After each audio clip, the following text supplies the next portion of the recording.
Part 2. 1.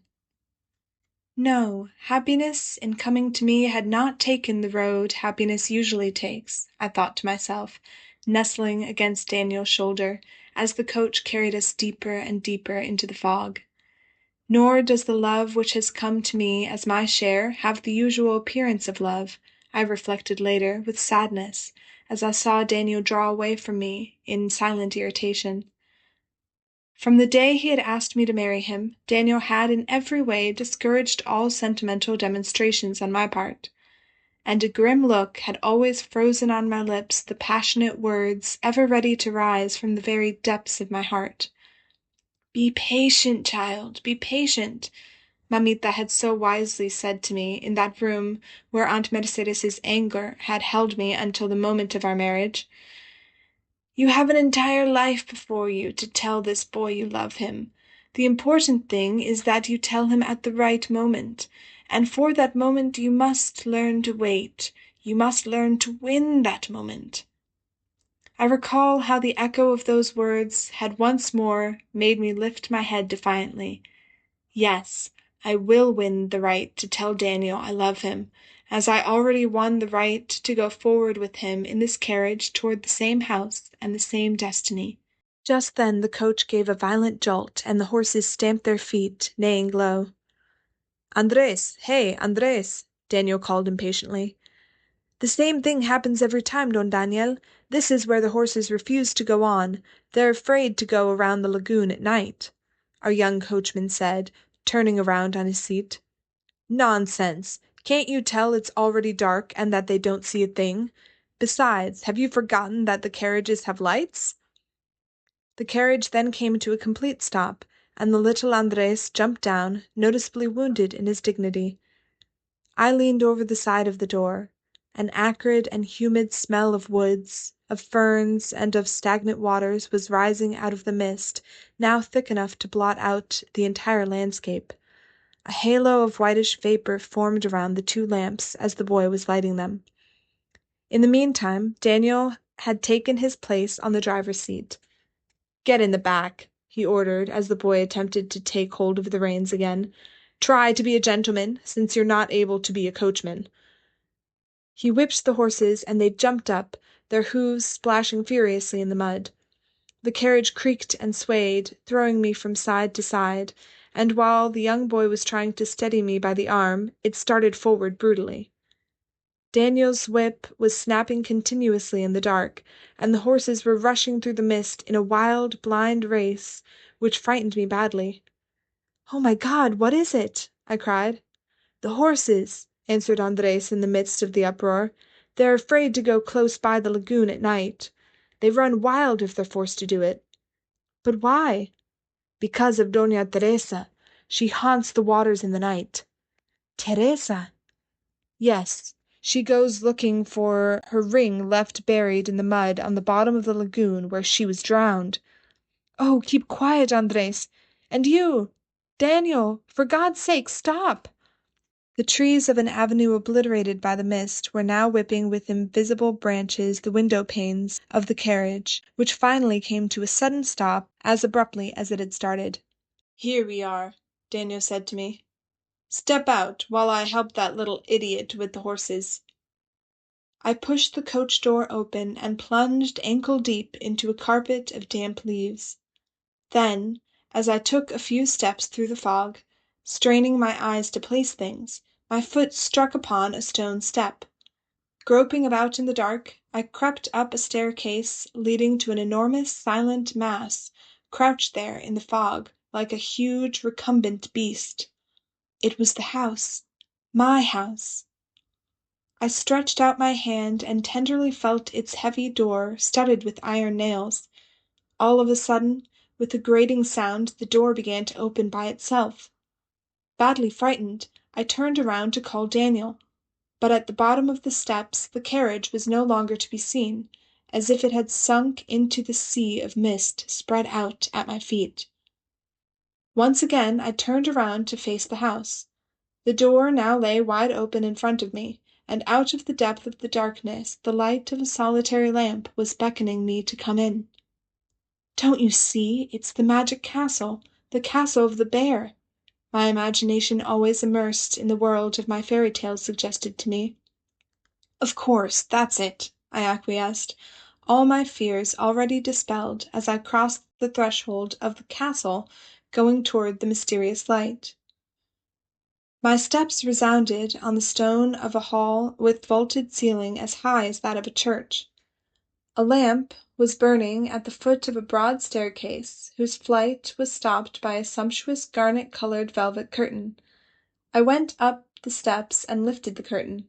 Before me a very long gallery, with huge tapestries hanging on its walls, was beckoning me toward the light of another lamp. I entered the gallery, the sound of my footsteps now muffled by soft rugs.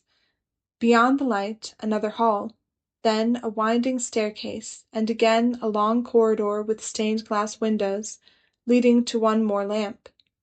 And forgetful of all I had heard about this extravagant palace built in the heart of the forest, through the folly of Uncle Manuel, I kept on following with passionate curiosity that endless trail of lamps, until finally I reached a door beyond which the last lamp seemed to be burning. A huge room, with heavy draperies, with impressive furniture, and a large canopied bed. And lighted from head to foot in the reflection of the last lamp, a young girl with large, slightly haggard dark eyes and rumpled hair. I looked at her, and she looked at me. Shyly I smiled at her, but her face seemed to contract painfully.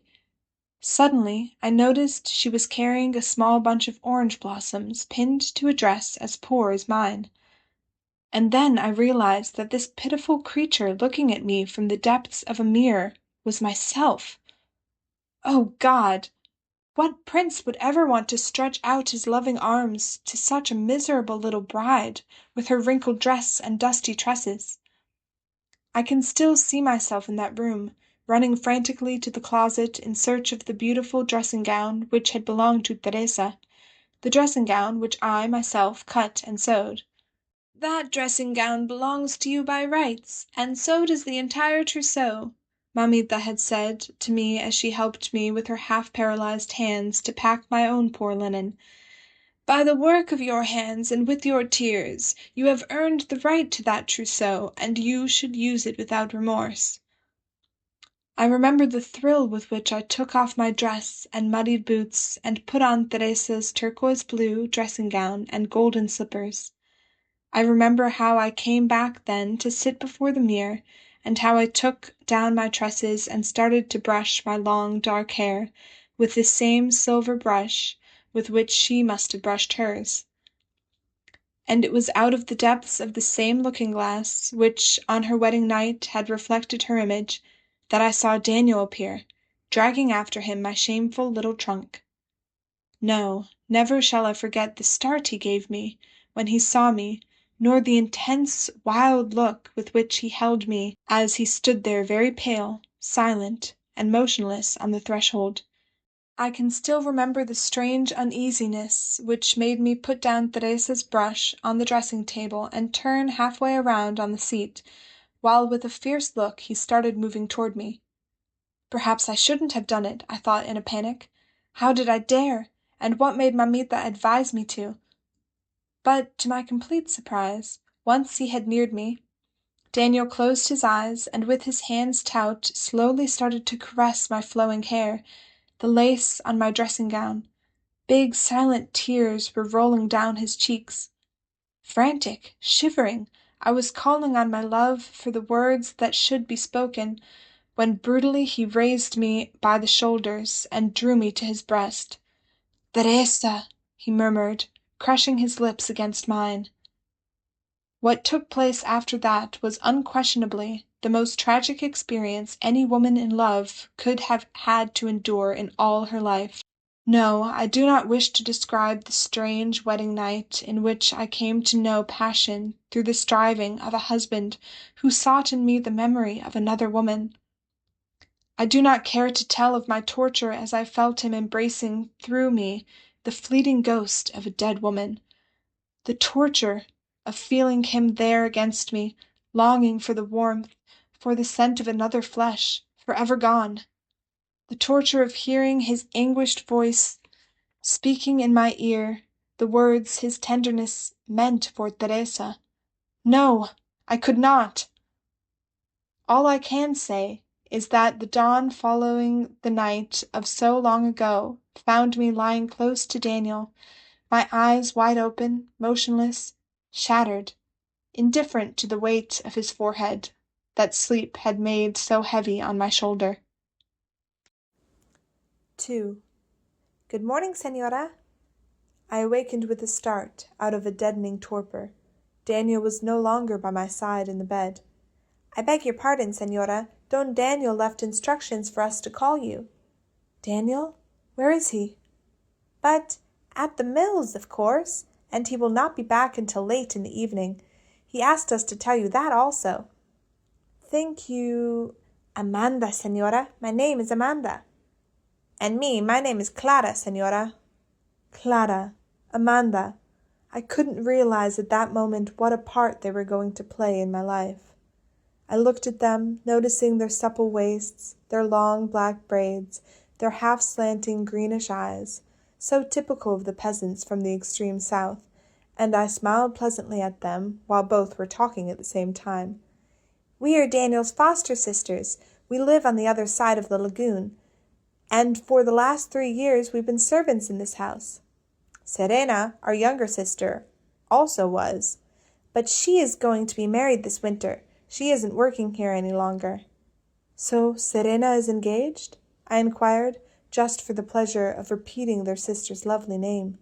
My question, however, seemed to open up between us a flow of confidence and friendliness. Yes, Serena is engaged. She even expects to get married this winter. She is to marry someone from the city, a carpenter, both good-looking and wealthy. He has a workshop of his own.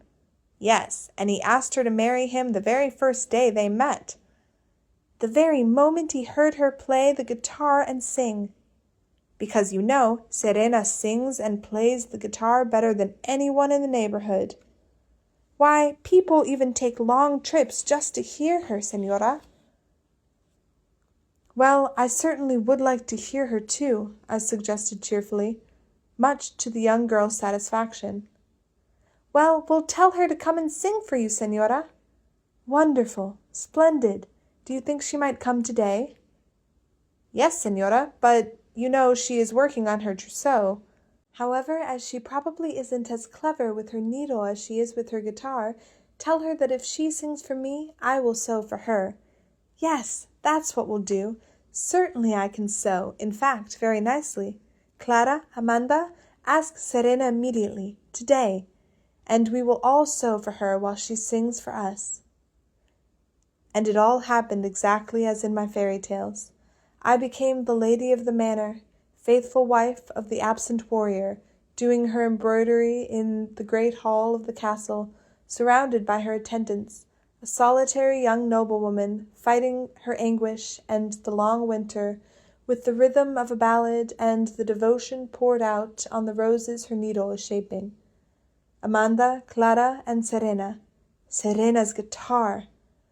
And those long afternoons given over to the work done on Serena's trousseau became the citadel in which I managed to live most of the day, safe from sorrow and from the mist. The mist!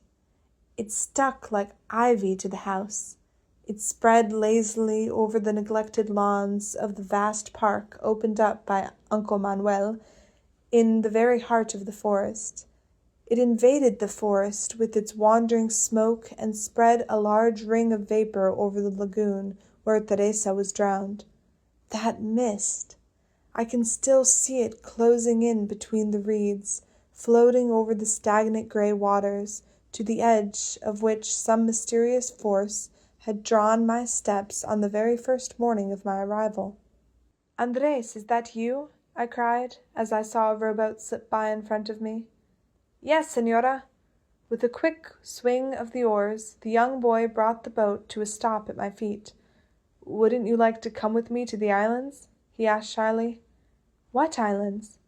"They can't be seen from here, on account of the fog, but there are 2 of them in the middle of the lagoon. They're full of ducks' nests. You can see flamingos there often, too.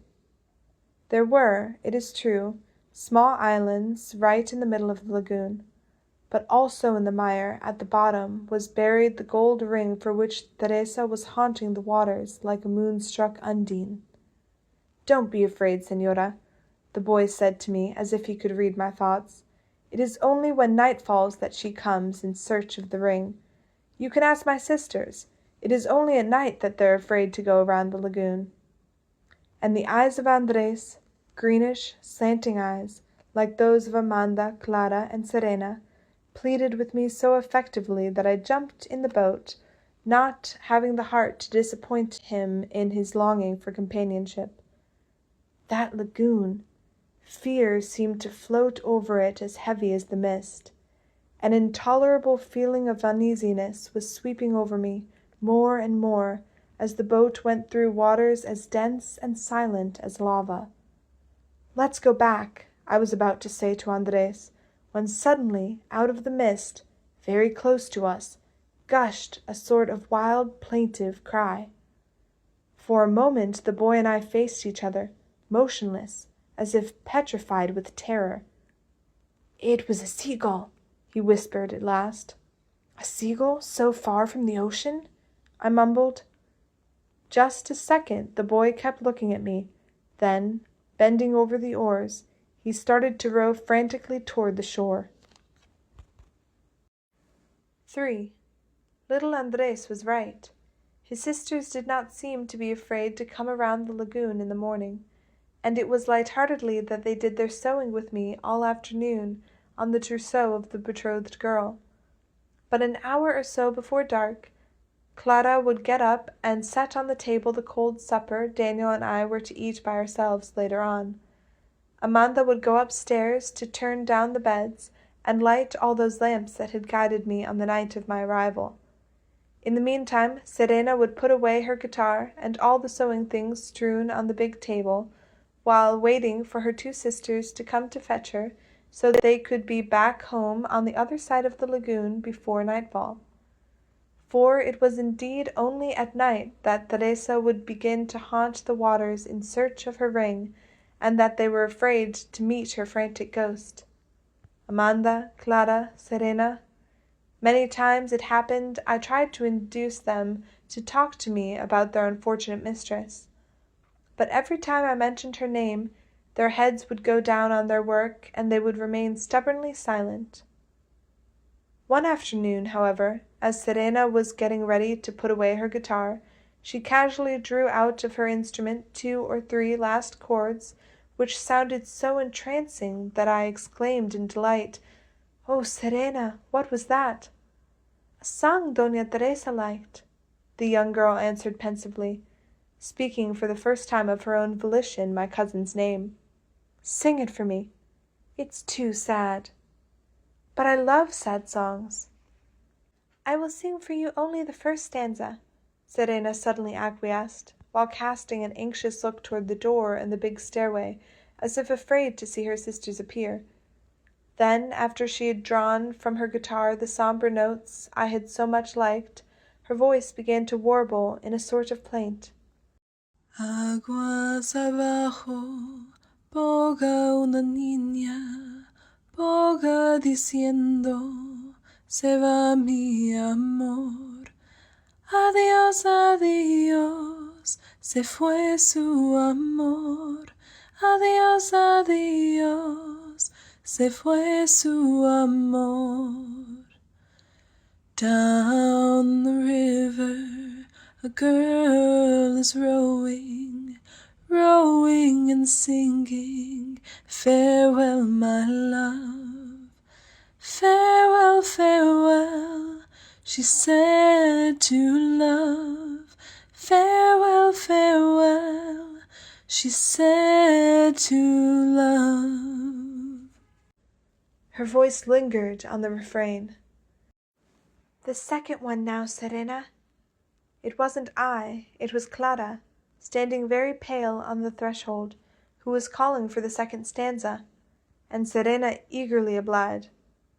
Aguas abajo, boga una niña, boga gimiendo, adiós vivir, adiós, adiós, dice al vivir, adiós, adiós, dice al vivir.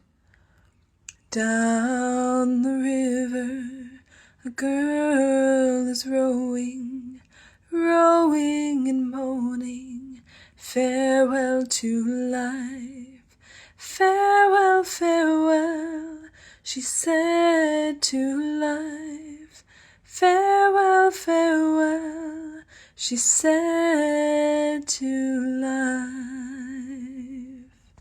Serena lingered, this time very briefly.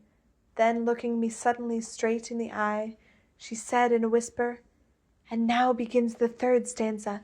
Listen carefully, señora." "Aguas abajo," she began, when a great frightened cry interrupted her. "No, no, no!" Amanda was coming in a rush down the stairway. "Stop, Serena! I told you you shouldn't.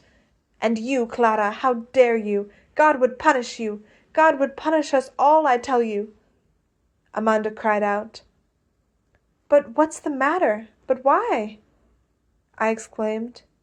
Obviously trying to control herself, Amanda answered with strange, unsteady voice. "This song is too sad, señora, and besides, it's high time for us to be going.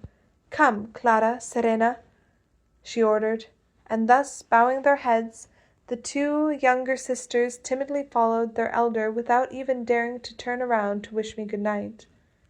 They left, and again, as on every other evening, I remained shivering and distraught in the middle of the big hall, the high vaults of which were already beginning to fill with darkness. It was at that moment that every evening the mist, knowing me to be the last defenceless, would begin the silent, perfidious siege of my being. Vainly would I try then to forget that outside it was becoming more and more dense until eventually it would fill the night with its essence as impalpable as air, as fleeting as water, and yet as capable of swallowing up sounds and images as death. And it was in vain that I kept walking up and down the stone floor of the big hall in order to stir the vaulted ceiling with the echo of my footsteps, and in vain that I tried to revive the bluish flame licking with a whistling sound the logs, always damp in an enormous chimney. The mist! I could feel its sly pressure encircling, shutting in the house more completely every moment, and smothering me too, until at last I found myself compelled to break the silence with a great hysterical cry. But as I opened my mouth, that call, ever ready to rise from my heart, invariably would flow to my throat. "Daniel! Daniel!" I would cry. Many times, as it happened, would come the immediate answer to my call, the tinkling of the silver rings of his heavy peasant spurs on the steps of the outer staircase. I would then rush to open the massive door, closing it again swiftly behind him in the face of the mist, and raising myself on tiptoe, I would lovingly reach up with my lips to my husband's indifferent cheek. I felt happy.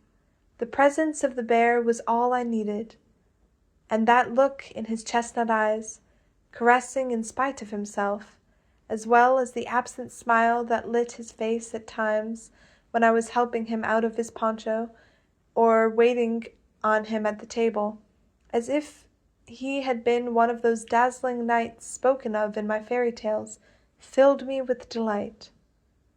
"Why were you calling to me a while ago?" "Because I wanted you to come back." "Yet calling out my name as you were doing would not have made me come back had I been far away." "But fortunately you were not far away." "Come now, admit you're still scared at night as when you were a child. Admit that all your life you'll be nothing more than a faint-hearted little idiot." "It's not true. As a child I was never scared, but now, right now, yes, I'll admit it, I'm terribly scared." "What about?" About all this mist, and all this silence everywhere." "What silence? There is no silence. If you'd only take the trouble to listen carefully, you'd hear all kinds of things in the silence. Here, give me your hand. Close your eyes and try to listen with me." "No, Daniel, no, let go of my hand. You're hurting me. Listen, I tell you. I insist that you listen with me. Do you hear?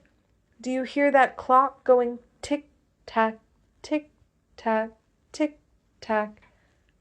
"There are no clocks in the house, Daniel. The bronze one in the green drawing-room is broken. You know that."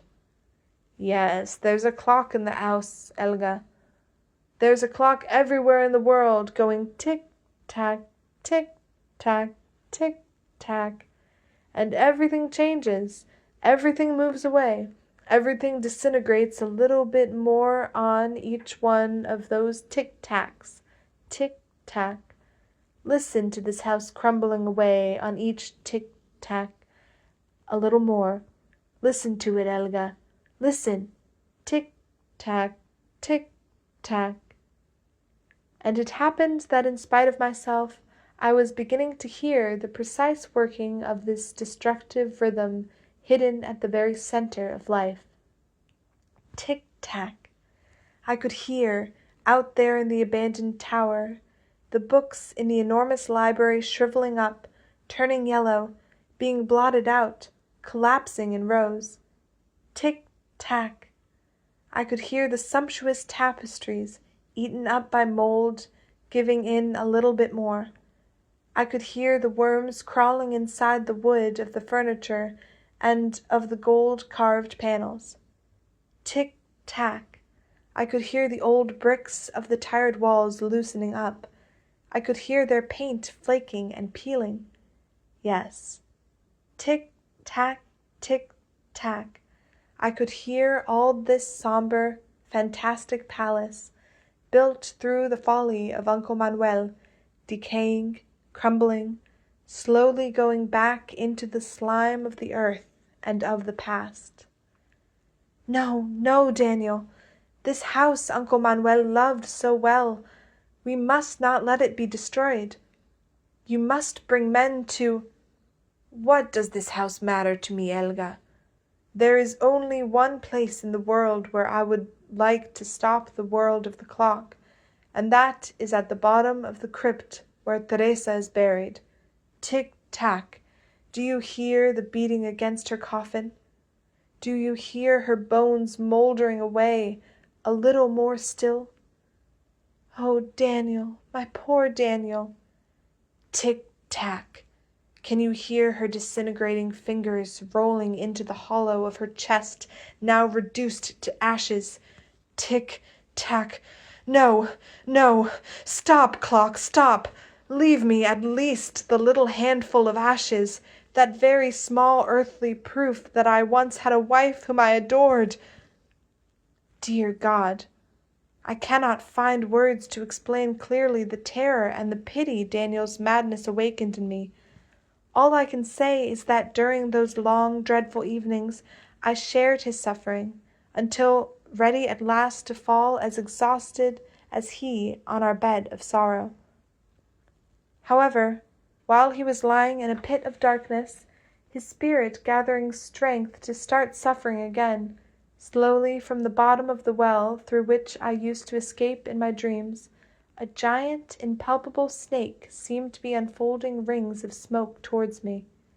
The mist now settled in the very core of my nature, like the clock in the heart of Daniel's nature. I could feel it puffing and rising up in me, and projecting itself beyond me.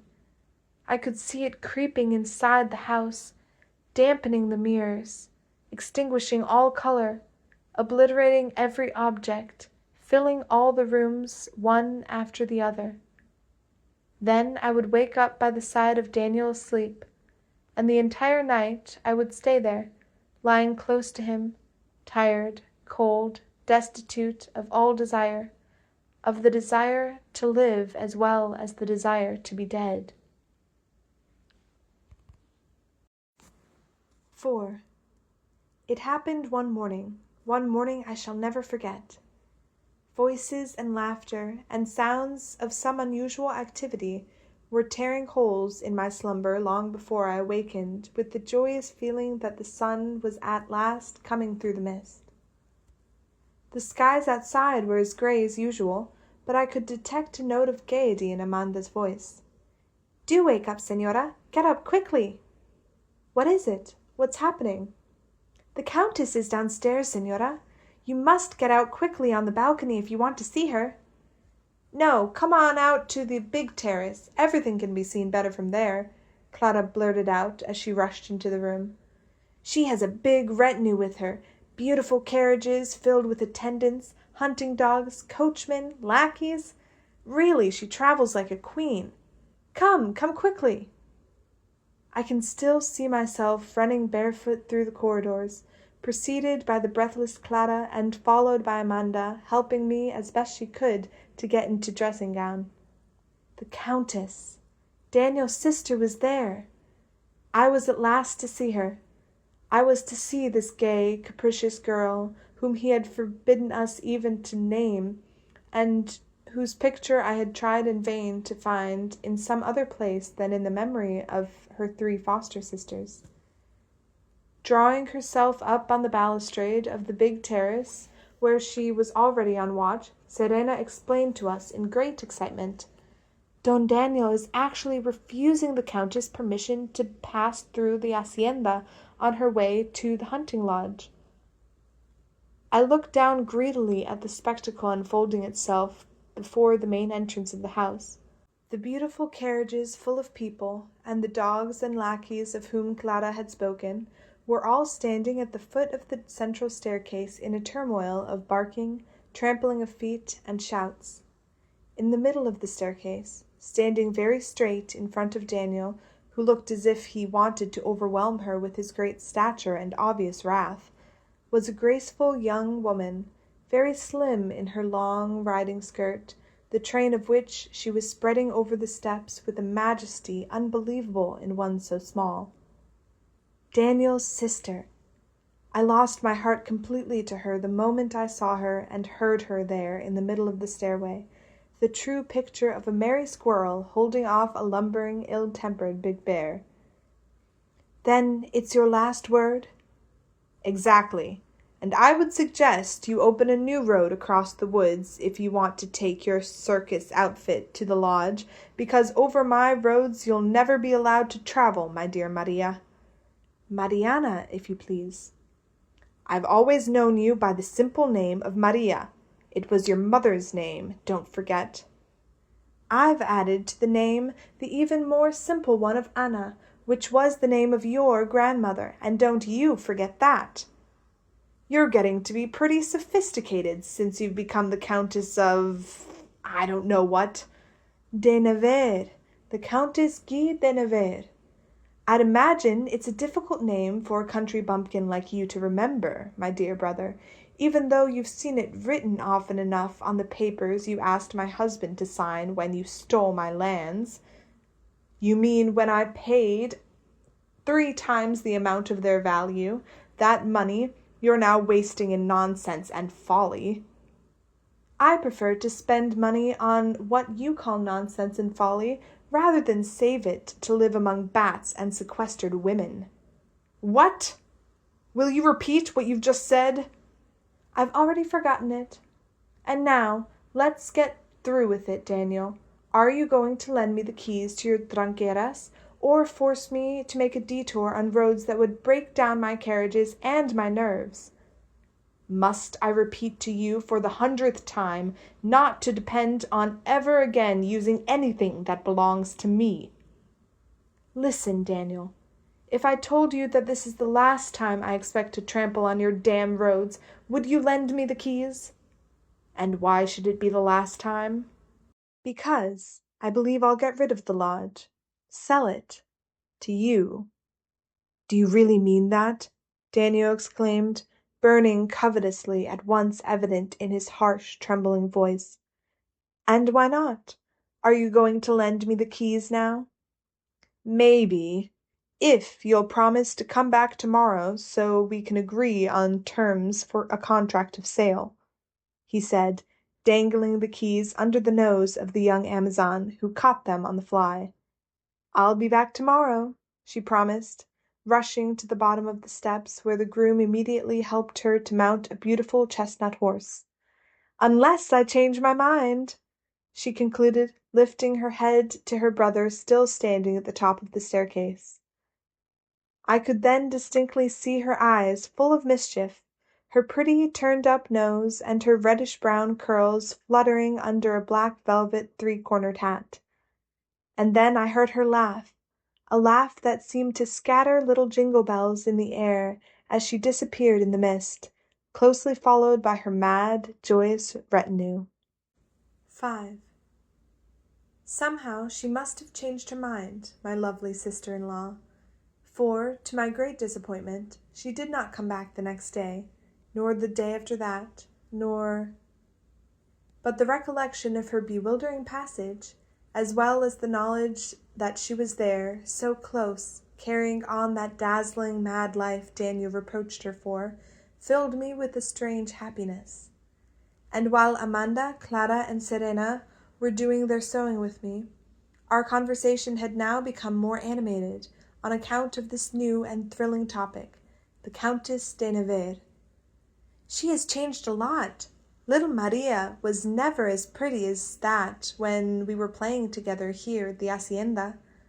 And imagine our foster sister now a countess! Why, she would never speak to us again if she saw us."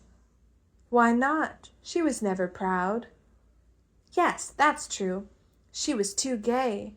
She liked having fun too much to be proud." "It seems, in that respect, she hasn't changed. They say there's a lot of fun going on at that lodge. In the evening all the lights are ablaze, and dancing keeps up till very late. One of the guests, or else the Countess herself, plays the piano—" "Why do you stop talking when I come in?" "But we were not talking, Daniel. We were just sewing." "Yes, you were talking. What were you talking about?" "Well, we were talking about someone whom you have forbidden us to mention." Daniel blushed. "I thought so," he muttered. "I thought so." Whereupon the rage he had been unable to unburden himself of on his sister suddenly fell upon our innocent heads in an avalanche of abuse, followed by a strict warning never to dare try to get in touch with that undignified woman who had come to the lodge to amuse herself without her husband. Yet, as I was listening to him swearing and threatening, I realized with great satisfaction that his shouts no longer brought me fear. The laughter of Mariana seemed to be still ringing its gay jingle bells in my heart, and I felt light, as if in expectation of some unforeseen happiness. 6. Mariana! I was so eager somehow to see her again, even from afar, that one afternoon I went out into the forest as far as the woods belonging to the lodge. The mist was rolling its smoke around the trees, catching in the brambles and dragging itself closer to the ground over the dead leaves. And through the mist I walked. I walked until I heard a stamping of horses' hoofs and the echo of a laughter I would have recognized anywhere. I was trying to hide behind a cluster of ferns in order to see without being seen, when I heard a crackling of branches, and a couple of greyhounds were suddenly springing at me. I'll never know how I managed to jump out and disappear as light as a deer through the trees and the fog. And just as if I had been a deer, the dogs started on my trail, urged on by the horsemen, who evidently thought they were chasing some wild beast. And I was running away. I was running through the woods, panic-stricken, breathless, wanting to scream, wanting to stop, but unable to overcome the senseless terror that was forcing me to this mad flight.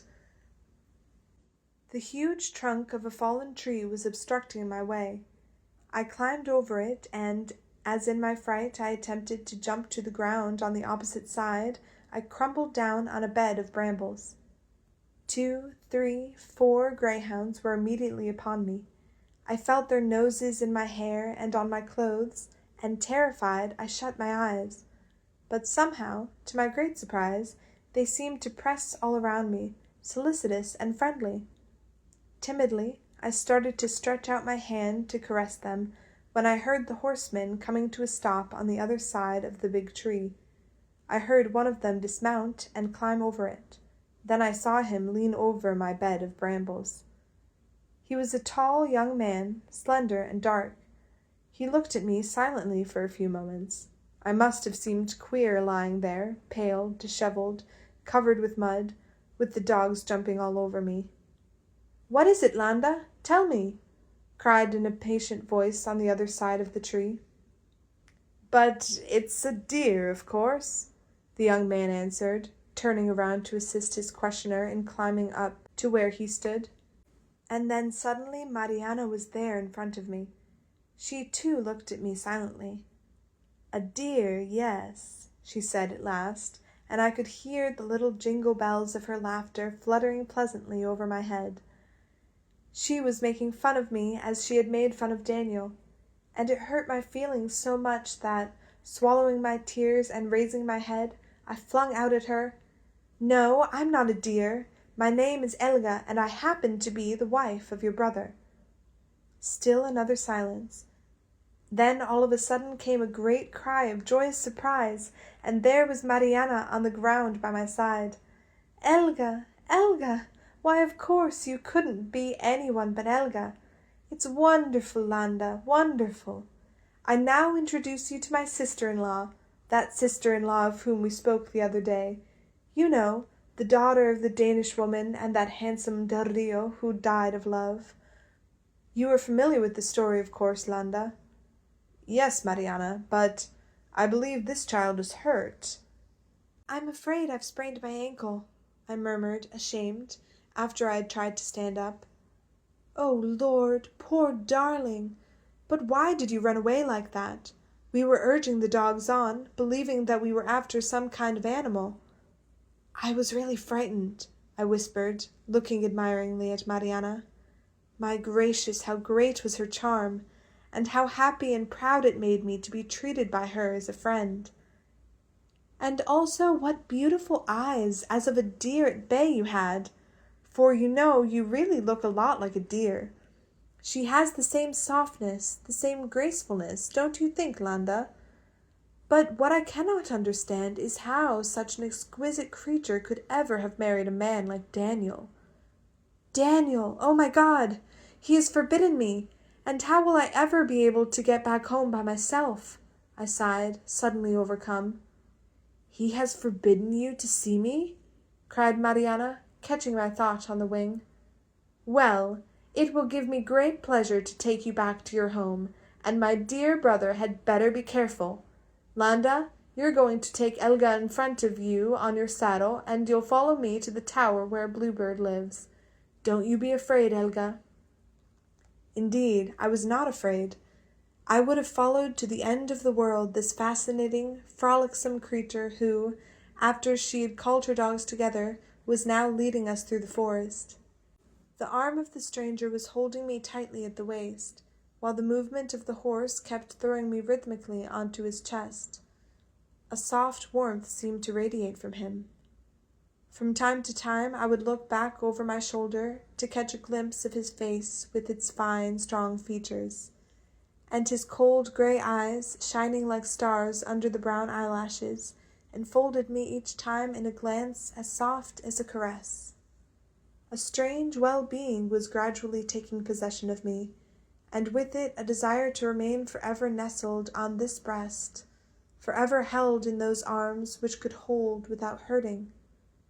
It was only after we reached the house and he had left me at the bottom of the staircase that I understood that this well-being was called happiness. Yes, I had been happy in the arms of a stranger. That discovery surprised me so much that the arrival of Daniel and the rudeness with which he greeted Mariana affected me only slightly. "What are you doing here?" waiting for you to thank me, and to thank Mr. Landa here for having brought back your wife, whom we found almost dying in the forest." "I would rather thank you to leave my house as soon as possible, you and your friend." I gave a start, somewhat embarrassed. However, the young man seemed to be quite as much amused as Mariana by Daniel's complete lack of manners. "Could that mean you do not wish to have us stay for dinner?" Mariana inquired laughingly. "Exactly," Daniel replied unmoved. "In that case, I invite you to come to dinner tomorrow at the lodge with your charming wife." "I will never take my wife to the house of a married woman when her husband is away." "Well, bring her to me in town, then. I am giving a big ball 2 weeks from today. It will be a wonderful chance to show the world the lovely sister-in-law you have so graciously presented me." "Your sister-in-law does not have any ball dress, and I don't even know how to dance," jeered Daniel. "I will have my most beautiful gown ready for her, and she will dance with other men and not with her husband, as is customary at balls." "And would you mind telling me what is customary at balls for husbands to do while their wives are dancing with other men?" "I wouldn't know," Mariana said, and her eyes sparkled with a disturbingly mischievous look. "But what you can do while your wife is dancing is arrange with my husband all the particulars regarding the sale of the lodge." Daniel gave a start. Then, obviously affected, "Tell me, Maria, why must I go to a ball to close that deal?" "Because I have decided right this very moment not to sell the lodge to you unless you bring Elga to my ball." "Which means you will keep your lodge, my dear Maria," Daniel retorted angrily. "Very well, then, but I warn you that in the future I intend to use your roads to go in and out with my dogs, my friends, and my carriages as much and as long as I please." "And I warn you I intend from now on to use a shotgun on any one I find on my lands without my permission." "Tell me, Daniel, don't you think it might be more pleasant for you to go to a ball rather than spend the rest of your days in jail?" "Get out, Maria, get out, before I make up my mind to throw you out." "Goodbye, then.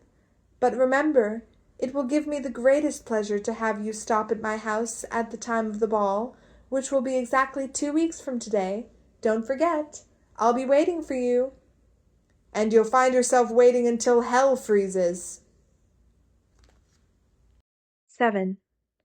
2 weeks later, towards 9 o'clock in the evening, the valet who answered the doorbell at the main entrance of the stately home of the Count and Countess de Nevers glanced haughtily at the 2 women and a man in travelling clothes who were asking for the lady of the house.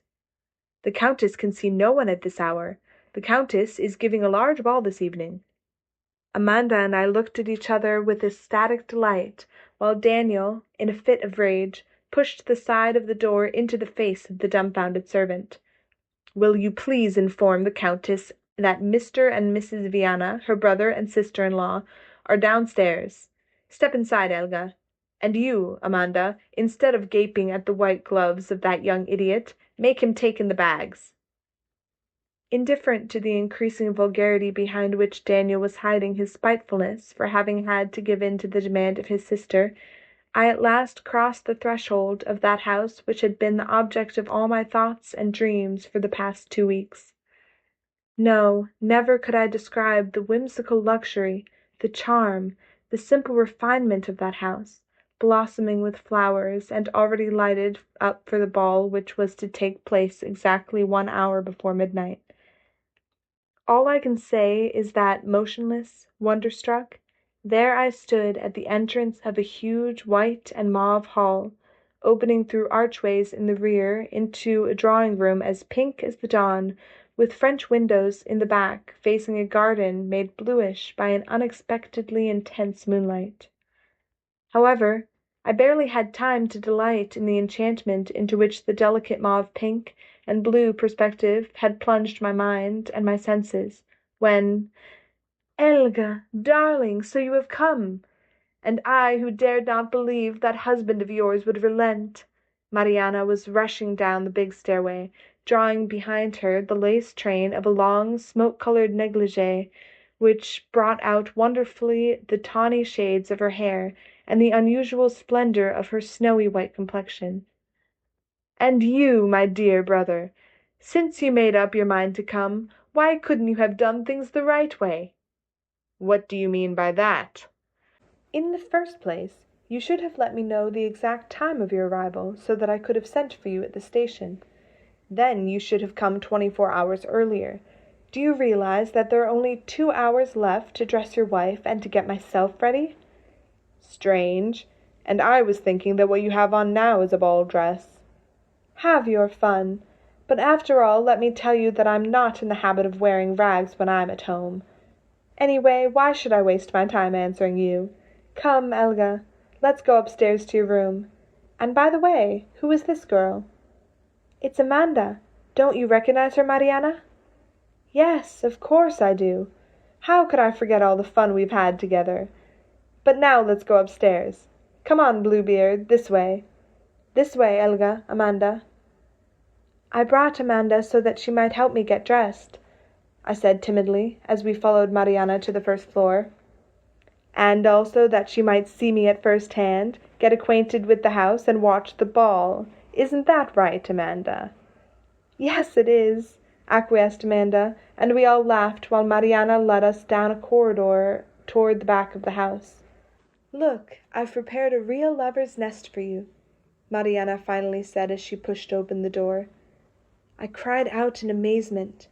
The room assigned to us by Mariana opened on that garden I had admired at a distance from the ground floor, and as the curtains had not been drawn, the room appeared entirely bathed in blue moonlight.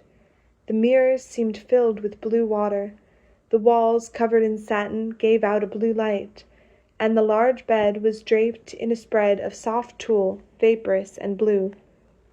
And while Mariana was lighting the lamps, and their white light was dispelling the blue enchantment, I ran to the window and pressed my forehead against the window pane so that I might see at close range that magic garden.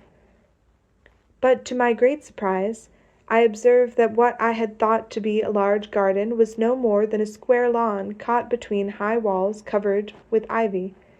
Almost hidden under the ivy, a large grated iron gate in the center wall seemed to open on a passageway. In the middle of the lawn stood a small marble fountain, and as a frame for this fountain 4 cypress trees were shooting their compact somber jets toward heaven. "Quite a setting for romance, isn't it?" Mariana suggested in a pleasantly mocking tone. "However, I would advise you to keep that entranced look for a more worthy spectacle, like the one, for instance, you will see in the mirror when I have you all dressed up, and your hair done for the ball. Come," she added, leading me by the hand. "Good," Daniel agreed. "Good, Maria, and while you're getting this extraordinary spectacle ready, I will present the contract to your husband, for I wish to see him right away, if you don't mind." "Unfortunately, the man you're going to see right away is his valet, who's going to supervise your change of clothes. For just between ourselves, Daniel, it would put me to shame to have you appear in the middle of the stairway with your spurs on." Daniel gave a forced smile, which, however, broadened when he heard his sister add in a kindly tone, "Nevertheless, I promise you that not later than tomorrow at noon you will have succeeded in depriving me of that little bit of land that until now you have failed to steal from me. Is that clear?" I will always remember that thrill with which I followed Mariana to her apartment, and into that pleasantly warm boudoir, with rich soft carpets, where the chief feature appeared to be a large mirror with 3 separate panels. This she immediately ordered folded up. "You mustn't see yourself until everything is finished. Hinette, bring us the gown. You know the one I mean. Amanda, help your mistress to take off her things and pull down this dreadful lump of hair." And that is how, standing motionless in the middle of the boudoir of the Countess de Nevers, and as passive as a doll, I let myself be dressed by her. "You know, Elga, I've never worn this dress, not because I don't like it, but because it was made to suit someone slimmer, younger, and more romantic looking than myself. You see, It was really for you that I had this dress made, before I even knew you. Don't you think it strange, Helga? Perhaps, after all, there is something of a witch in me." In spite of myself, I gave a start. A witch, she had said. The disturbing joy that emanated from her mocking laughter and from her graceful squirrel-like gestures, the expression of her eyes, as reddish-brown as her hair, were indeed exercising over me the same kind of fascination that, in my fairy tales, the dangerous witches, those who looked like good fairies, used to exercise over human beings. And all those pleasing falsehoods she was whispering in my ears. How could I be more slender or look younger than she, and what was there in me that could make me appear so romantic? Your eyes so dark, so soft, and ever seeming a little afraid. And this pale complexion of yours, and that long narrow neck, and that hair, Helga, that hair as dark as your eyes, yet not quite black, thank God, for black hair never could have that silken quality yours has. Hand me my tortoise-shell brush, Hinette, that I may show Amanda how to brush and dress this beautiful hair. You know, Helga, I really believe you have the most beautiful hair in the world." "Oh, no! Hasn't Daniel ever told you so?" "Daniel only likes blonde hair," I replied, trying to dismiss the memory of Teresa's tresses. "There you are, and that's why no one should ever depend on a husband for admiration. Hasn't he ever told you that you have the most unusual type of beauty?" "But, Mariana, Daniel does not see beauty of any kind in me." "And yet, if another man this very evening found you attractive, that would be enough to make him discover suddenly that you are bewitching." "Oh, really, Mariana, is that possible?" "More than possible. But, poor darling, don't you by any chance ever feel a desire to be admired by someone else than that bear of a husband of yours? Beauty is something so rare, so short-lived. Just think, Helga, from the moment we are born, old age works upon us all the time. Today, for instance, our bodies are already less supple than they were yesterday, and tomorrow our skin will be not quite as soft as it is today.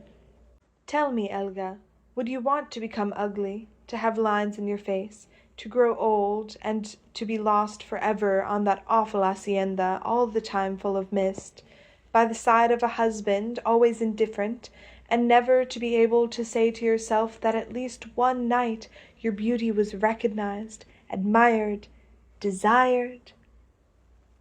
And as she was talking in that caressing tone, Mariana was running her tortoise-shell comb through my hair over and over, and behold, little by little, I could feel the memory of my childhood and of my love for Daniel gradually slipping away from me.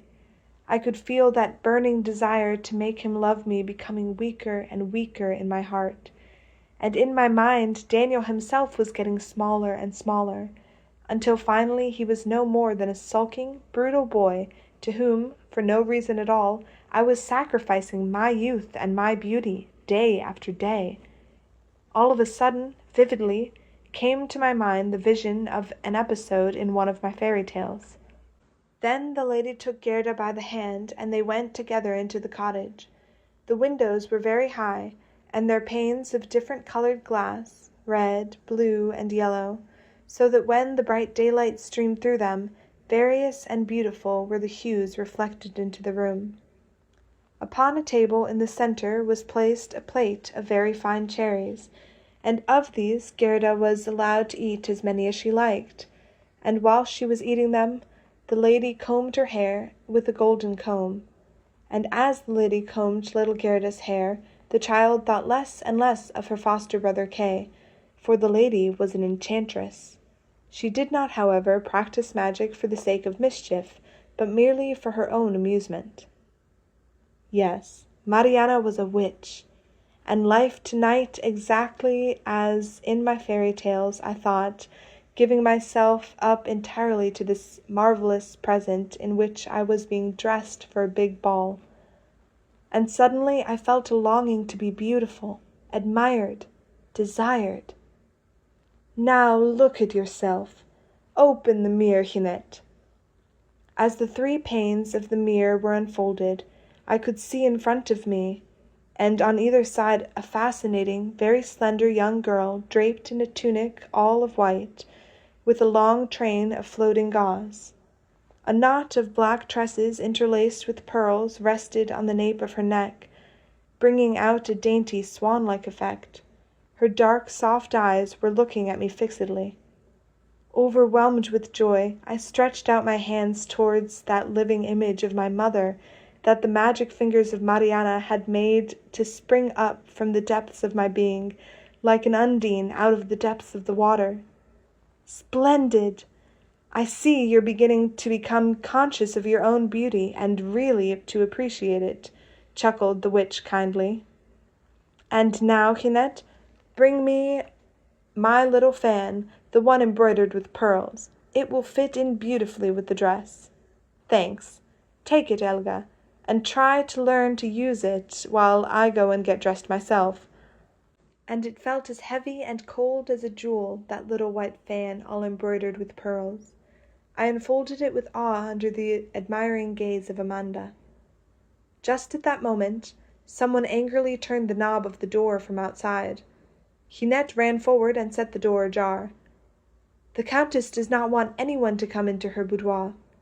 "I don't care to go in, if only she will come out and speak to me in the corridor," the voice of Daniel answered. Mariana obeyed, while Amanda drew closer to me, obviously sharing my fear that something might come at the last moment to shatter my wonderful dream. Soon the sound of a discussion reached us from the other side of the door.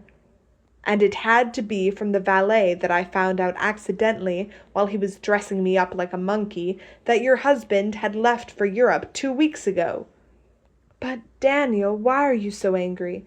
What does it matter if my husband has left for Europe? It wasn't with him you were expecting to dance, was it?" "It was with him I expected to close the contract." "But, after all, what does it matter? Didn't I promise you I would sign it tomorrow?" "What do I care about your signature? It's of no use whatever on that contract. It's your husband's signature that's required. You know it, and yet you made me come from the other side of the world to take part in your carnival, you damn cheat! Besides, I was a fool to believe you. You've always been a cheat. Even as a child, you cheated at games." "It's not true. You're the one who's always been a tyrant, and still are." "Certainly, and I will prove it by taking my wife back with me right now to the hacienda. Let me get by." "No, I won't let you deprive the poor girl of her happiness." "Let me get by, or I will strangle you right here." "You might strangle me, but I'll never let you get by." "We'll see."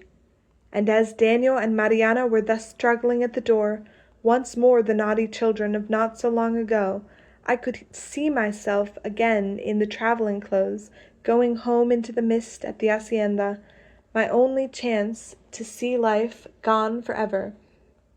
A groan of helplessness was heard. Then, pushing the door open, Daniel appeared suddenly on the threshold, dishevelled, his necktie on one side. Yet as he entered the room and caught sight of me, he stopped abruptly and stood there as if petrified.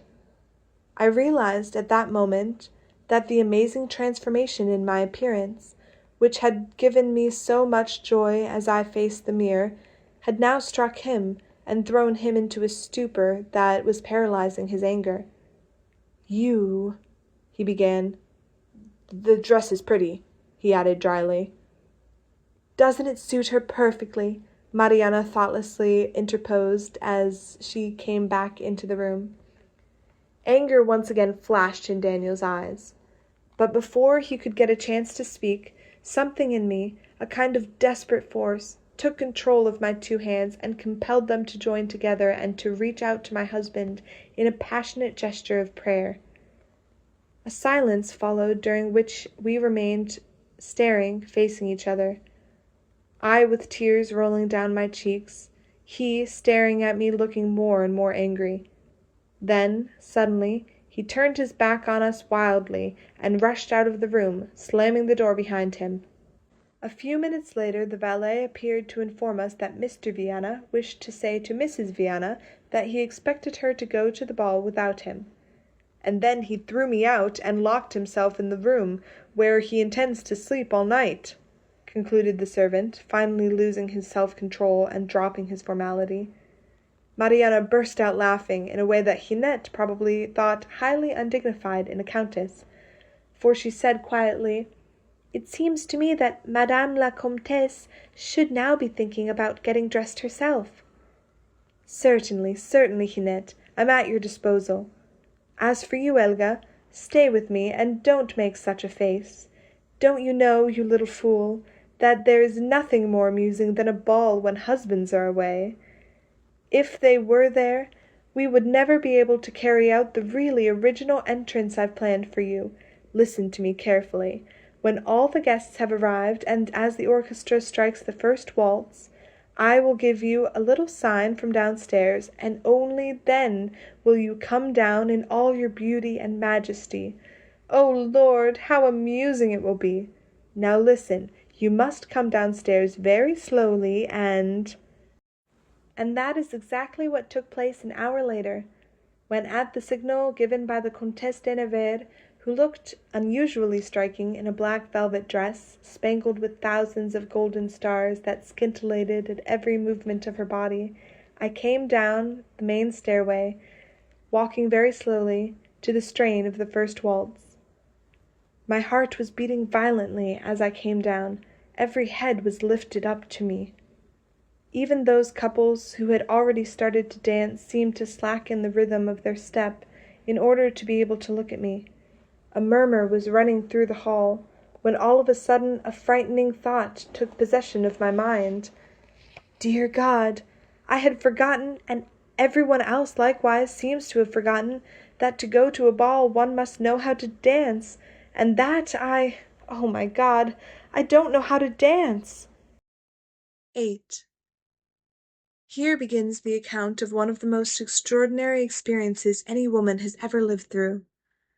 Everything I have written up to now, which may have seemed trivial and unimportant to the reader, was nevertheless a necessary foundation for the episodes that are to follow. If the simple story I am relating now had been written as a novel, and if I had had to choose a title for each one of the chapters, I would have named this one The Ball, further trying, in a subtle way, to warn my reader of the importance of each one of the details, even those which in themselves seem altogether insignificant.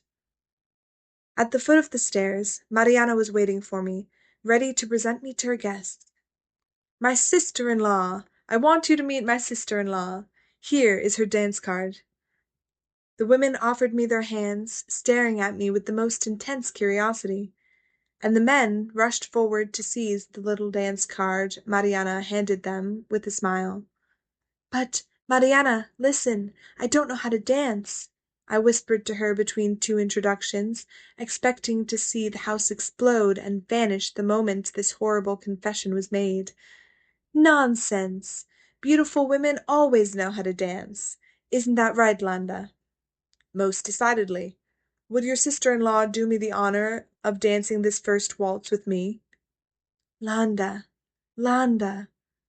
My emotion as I saw him standing there before me was so great that I could feel myself growing pale, and for a moment I lost the notion of all meaning behind acts and words. He bowed, and so great was the joy that filled my being when I found myself once more in his arms, that I understood suddenly I had been waiting longingly for that moment. I did not know how to dance, but to my great surprise I found myself actually dancing. All I had to do was to give myself up to the will of this handsome young man and to the rhythmic sway of the violins. Yes, I was dancing, gliding, barely touching the floor with my little silver sandals, just as in my room at Aunt Adelaida's I used to dance in my imagination, and more often still in my dreams. And just as in the castles of my dreams, thousands of mirrors seemed to expand 1,000 times the light of 1,000 chandeliers, with their myriads of crystal drops, and it was as if I and all those elegant, dazzling youths, for there was not a man at this ball with a white beard, nor a single woman with glasses or grey hair, as there had been at Teresa's ball, were dancing in the very heart of a great diamond, cut into 1,000 glittering iridescent facets. I have never been so happy in all my life, I thought, enraptured. The arm encircling my waist seemed to hold me closer, and those beautiful, cold grey eyes of my dancing partner made themselves caressing. "Nor I either," he said in an ironical voice. I realized that then, inadvertently, I had spoken the words aloud. I felt myself blushing. And there I was stumbling, getting caught in the gauze of my long train, which I had not picked up and thrown over my bended arm, as I now observed all the women were doing.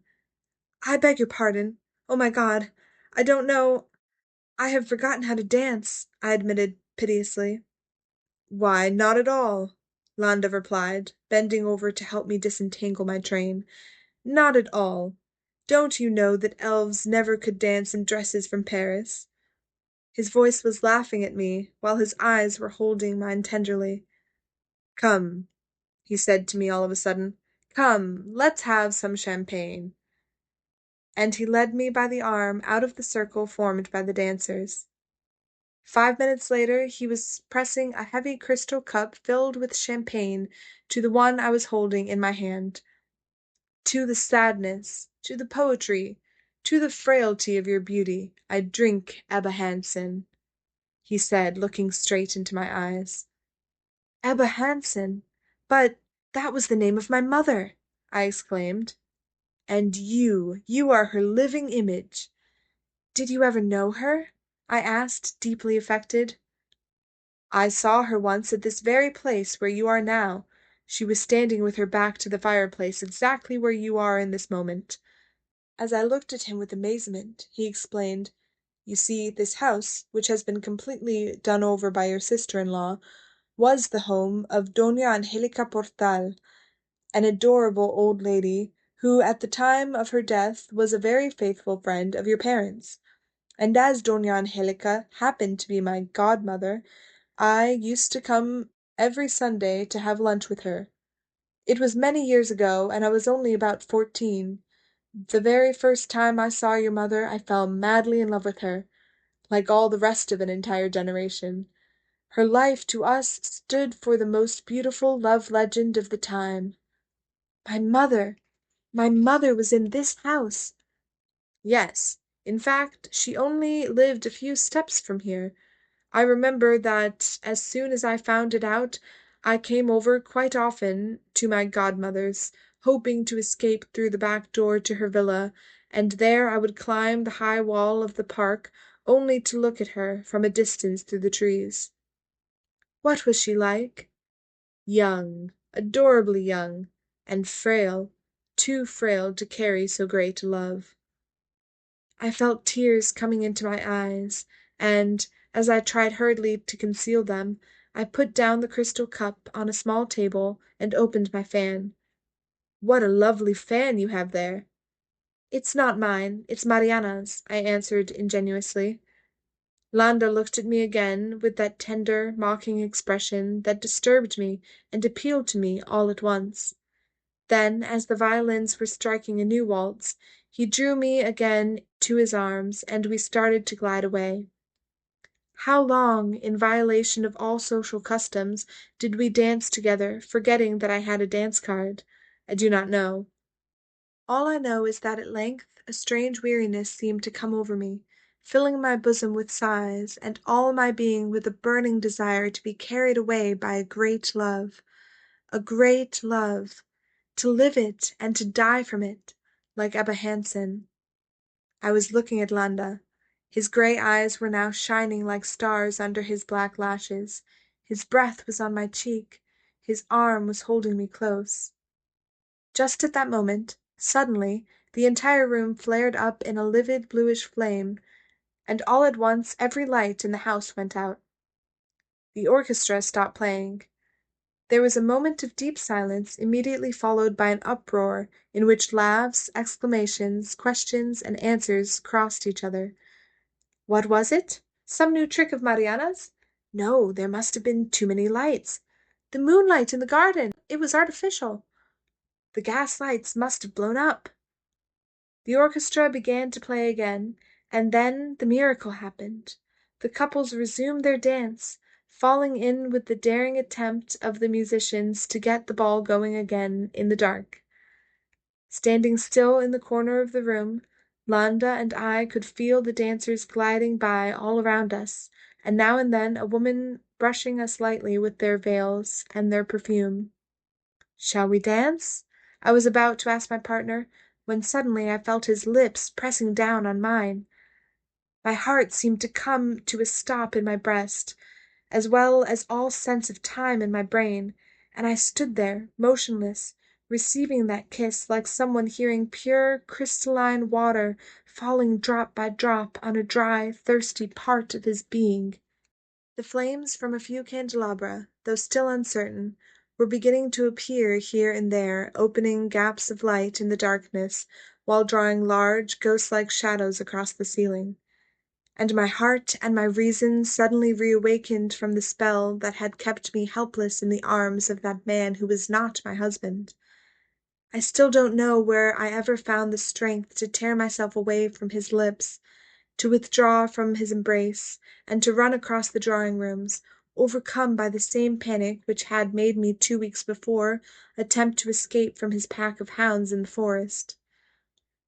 Through a darkness torn by gleams of light and by voices, I fled, holding with one hand the train of my dress, and pushing away with the other an excited, joyous crowd which was delaying my escape toward the staircase.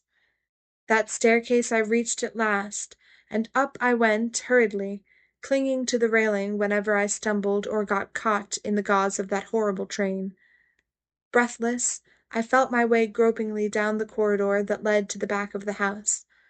When finally I found myself in front of the last door, the one I knew to be the door of our room, I stopped for a moment, rearranged my hair, picked up my train, and, beginning then to feel more confident, I turned the knob. The door refused to open. It was locked from the inside. Remembering the story told by the valet, I made up my mind to knock several times in order to awaken Daniel. I knocked gently at first, then more firmly, but nobody answered from inside. "Daniel!" I cried, but still there was no answer and the door remained closed. "Daniel, open the door!" I implored, but Daniel remained implacably silent. A great lassitude came over me then, and with it a longing to lie down, to close my eyes, to let my imagination rest to the sound of the music I could hear coming up from the floor below. Retracing my steps as far back as the staircase, I leaned over the railing. The ball had now resumed its sway in the light of the candelabra Mariana had ordered placed in every corner of the hall. And on the ceiling and along the walls could be seen a fantastic dance of shadows, strange counterpart of the ball of the Countess de Nevers. That wonderful Mariana! I could catch a glimpse of her dress glittering here and there, and could hear that laugh of hers sounding almost continuously, as she was cleverly turning a disaster into the most original and attractive entertainment. Over at the end of the hall, the pink drawing-room, now deserted, was plunged into darkness. Into my mind came the picture of that large, deep sofa I had seen there when the swing of the dance had brought us back and forth under the arches of that heavy raised curtains.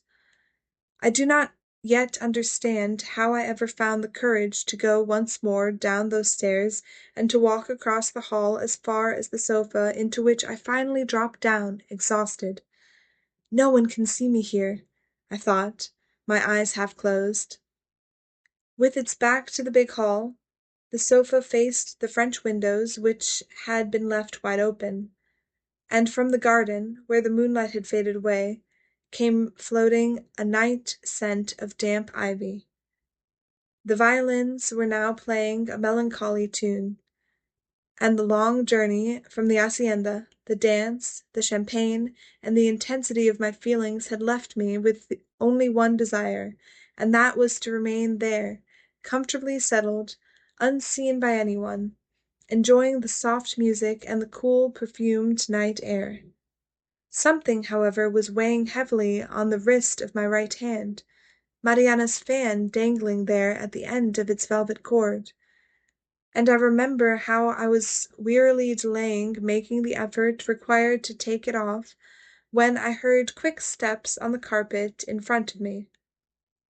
Reopening my eyes with a start, I peered through the darkness. It was then that the grating sound of a door turning on its hinges made me jump up from the sofa, and before I had time to become aware of what I was doing, I found myself standing on the sill of one of the French windows and calling to the man on the other side of the fountain, who was getting ready to go out through the small iron gate. "Landa, are you leaving?" I heard myself exclaiming. Landa, for it was he, turned around, his hand still on the knob of the door. "No, I'm not leaving. I'm running away," he answered. A moment of silence followed, during which I found time to notice that some kind of subtle mist was actually, little by little, spreading through the garden. "Does it mean I shall never see you again?" I heard myself asking.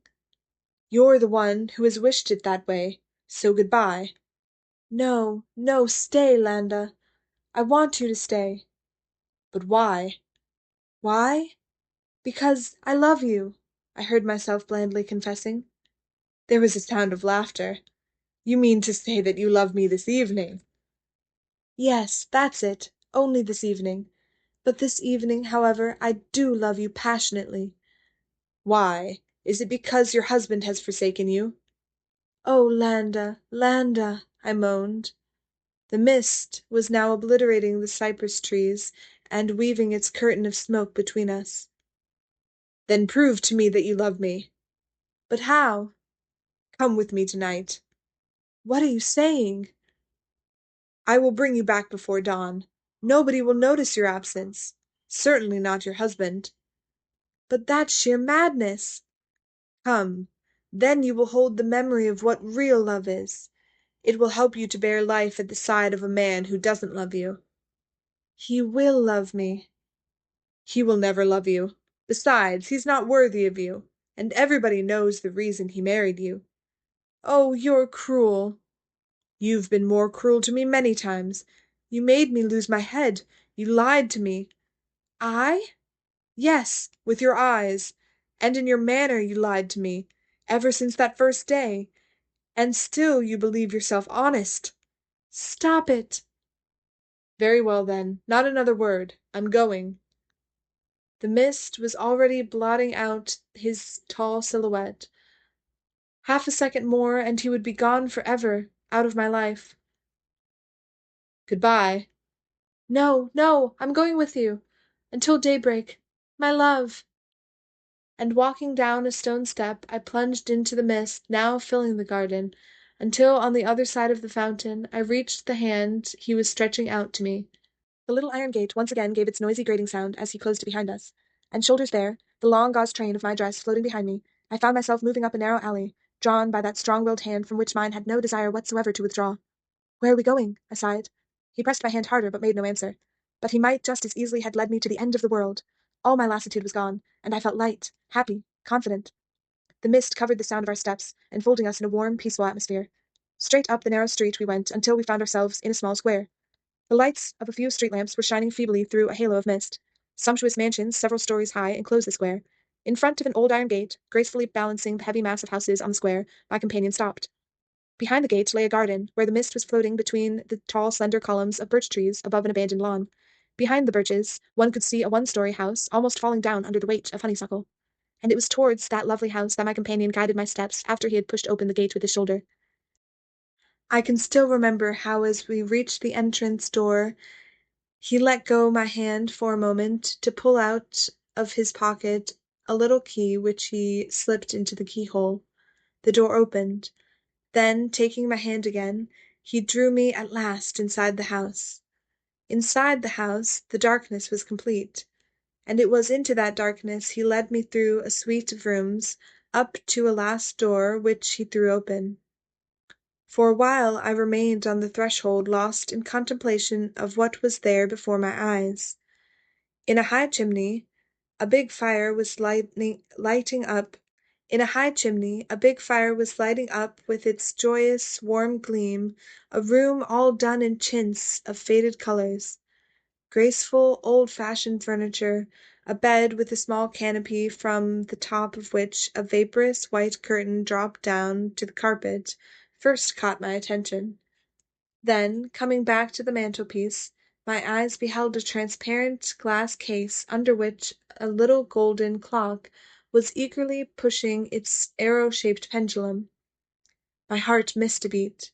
I took several steps toward the mantelpiece. That glass case, that delightful little golden clock, standing there on top of the mantel, close to a mirror time had tarnished, I was sure I had seen them before. And the gesture I was now making, as I raised myself on tiptoe to observe more closely the rapid coming and going of the little arrow studded with rubies, I had also a definite impression that somehow I had made it once before. Perhaps does it happen that way when a place or a deed is written in advance in our destiny, I thought to myself. Perhaps this night and this handsome young man. But I hardly had time to do any more thinking. Landa was at my side, taking my hand, kissing it, releasing from my wrist Mariana's heavy fan and laying it down on the mantel there beside the clock. Then I found myself in his arms. And that night I knew love, that love of which I had had only a glimpse during Daniel's taciturn passion, the love that gives and receives, the love that is knowledge, exultation, tenderness. How long did I remain afterwards close to the side of my lover asleep in the big bed? I do not know. But the little golden clock kept relentlessly counting, recording with its light tick-tack every sound of that well-being in which I remained lazily submerged, while in the fireplace the flame was gradually receding, turning bluish, the logs one by one falling to ashes. Then all of a sudden a silvery tinkling, a sort of angelic note, a dripping of a crystal bead was heard. It was the little clock sounding a half hour. I raised myself on the bed to look at my lover sleeping so peacefully at my side. How handsome he was, how very pale, his head sunk on the pillows. His long black lashes almost touched his cheekbones, and his breathing was so light that I had to bend over close to his lips to be able to hear it. As quietly as I could, I got out of the bed, dressed, rearranged my half-undone tresses on the nape of my neck. And all the while I felt beautiful, happy, contented. I walked back to the bed, and leaning over once more, gave my lover a lingering kiss on the forehead. For I did not awake him, no. All had been too wonderful to risk bringing him back for a parting that might be commonplace. By myself, surely, I would be able to find the way to Mariana's garden, the way to my dreary past. So I slipped out of the room, and, feeling my way in the dark, I reached the front door of the house.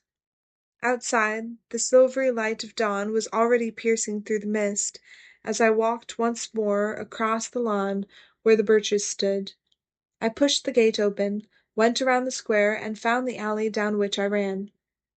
I turned the handle of the iron gate, which again made a grating sound as it opened. I went by the fountain, and up the stone step. And when I found myself back at the foot of that sofa which I had left a few hours earlier to follow my lover, the dawn had at last succeeded in completely clearing away the mist. No one seemed to have taken any notice of my absence. The ball was now drawing to a close, and as I made my escape through the hall and up the stairs, I could still hear the inexhaustible laughter of Mariana sounding and resounding as she was taking leave of her guests. When at last I found myself ready to knock at the door of my room, I discovered that it was no longer locked from the inside. An unexpected thought came over me, which filled me with horror. Daniel had gotten up, had gone downstairs. Our windows were facing the garden. He must have heard my conversation with Landa, seen me following him through the little iron gate. But all my fears vanished when I went in, for Daniel was there, fast asleep in the big bed, and the windows of the room were hermetically closed behind the heavy curtains the valet must have drawn earlier in the evening. Feeling somewhat ashamed, Daniel undoubtedly had opened the door after I had in despair gone down again to the pink drawing-room, I thought, feeling easier in my mind. Then, glad to know I was not enjoying myself, delighted to have succeeded in making me uncomfortable for the rest of the evening, and convinced that he had acted quite as he should, he must have gone back to bed and fallen asleep, this time leaving the door unlocked. All this was so much like him that I could not help smiling as I got undressed and quickly and silently slipped into the big bed by his side. Then all at once I dropped into a deep sleep. 9. It must have been high noon when I was called by Daniel, already up and dressed in his travelling clothes. "Now, Elga, it seems to me you have had plenty of rest. And you, Amanda, will you please hurry with those awful bags? Trains are not in the habit of waiting for their passengers, you know, so hurry up." And as usual, we obeyed his orders quickly and without discussion. But when everything was ready, with hands suddenly unsteady, I picked up the beautiful gown my sister-in-law had lent me for the ball and announced firmly, "I'm going to return it to Mariana. It will give me an opportunity to say good-bye to her." "Very well. For, after all, it's quite probable you'll never see that cheat again. And you, Amanda, for the last time, I tell you, get busy. Oh, Lord, what a burden women are!" "The Countess is asleep. I cannot disturb her so early. She would never forgive me, and you may be sure she would never forgive you either, Madame Viana. The Countess is going to the opera to-night, and you can imagine how she would look if she did not have her rest after being up all night at the ball. Of course, Madame Viana, you may leave the dress with me. Why, certainly. I will be glad to say good-bye to her for you. A pleasant journey, Madame Viana." And saying this, Hinette almost pushed me out of the boudoir. But as I was walking back across the hall ready to join Daniel, who looked very impatient standing by the wide-open entrance door, she called to me again from the top of the stairs. "Madame Viana!" she cried, and her voice resounded across the hall. "Madame has forgotten to give back the fan." "The fan!" I repeated, and all of a sudden everything went in a whirl. "Yes, the fan Madame la Comtesse lent to Madame because it matched her dress so perfectly. The fan, yes, the little fan embroidered with pearls my lover had detached from my wrist a few hours earlier, and had placed on the top of the mantelpiece, near the little golden clock, where I had forgotten it, yes, forgotten it. I think," I stammered, stupidly, "I've forgotten it. During the ball, somewhere—" "And all you have to do is to look for it, my dear girl. It will keep you busy," Daniel insolently hurled at the elegant Hinette. 1,000 times I have blessed him for that bluntness with which he thereupon grabbed me by the arm and pulled me away and into the carriage.